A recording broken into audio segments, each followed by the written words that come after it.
సభ సభ అనగా ఏదైతే ఆడిటోరియం మనకు ఆడియన్స్ ఉండేటువంటిది ఉంటుందో దాని గురించి నాట్యశాస్త్రం చెప్పబడింది. ఆ చెప్పినటువంటి శ్లోకాన్ని మరియు దాని వివరణను ఇప్పుడు ఈ వీడియోలో చూద్దాం. మనం డ్యాన్స్ పెర్ఫామ్ చేసేటువంటి ఒక ఆడిటోరియంలో ఎటువంటి వాళ్ళు ఉంటారు? మనం ఏది చేసినా చూసేవాళ్ళు ఉంటారా? మనం ఏది చేస్తే అదే కరెక్ట్ అనుకునే వాళ్ళు ఎక్కువ ఉంటారా? కాదు. చాలా రకరకాల వ్యక్తులతో కూడినదే సభ అనేటువంటి విషయాన్ని చక్కని శ్లోకం ద్వారా తెలియజేయటమే కాక మరొక 2 శ్లోకాలలో సభ యొక్క లక్షణాలను మరింత విపులీకరించి చెప్పారు.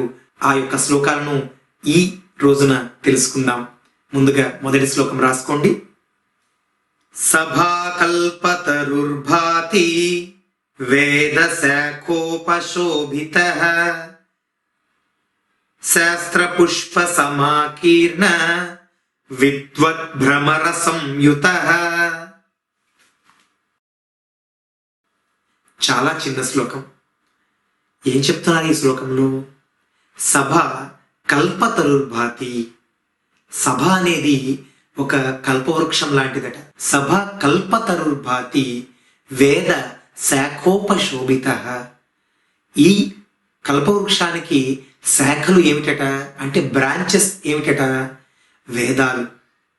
ఏవైతే వేదాలు మనం చెప్పుకునేటువంటి ఋగ్వేదం, యజుర్వేదం, సామవేద, అథర్వణ వేదాలు ఉన్నాయో అటువంటి వేదాలన్నీ కూడా దీనికి ఒక బ్రాంచెస్ లాగా ఉన్నాయట. విద్వత్తుని ప్రదర్శించడానికి, ఆ వేదాల యొక్క సారాన్ని వ్యక్తపరచడానికి అవకాశం ఉండేది సభ. సభ కల్పతరుర్భాతి వేద శాఖోపశోభిత శాస్త్ర పుష్ప సమాకీర్ణ. వేదాలు అనే శాఖలకు ఏమున్నాయట? శాస్త్ర పుష్ప సమాకీర్ణ. శాస్త్రాలు అనే పుష్పాలు ఉన్నాయట.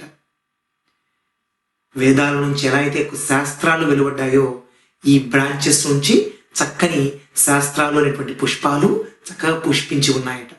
ఈ పుష్పించి ఉన్నటువంటి శాస్త్రాలు అనే పుష్పాలకు చుట్టూత ఏమున్నాయట? శాస్త్ర పుష్ప సమాకీర్ణ విద్వత్ భ్రమర సంయుత. విద్వత్తు కలిగినటువంటి విద్వాంసులనేటువంటి భ్రమరాలు ఈ శాస్త్రాల చుట్టూ తిరుగుతూ ఉంటారట.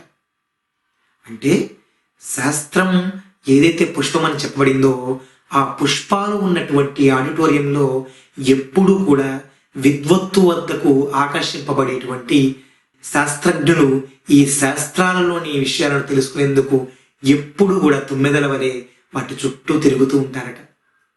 చూడండి, ఒక సభను ఎంత చక్కగా వర్ణించారు.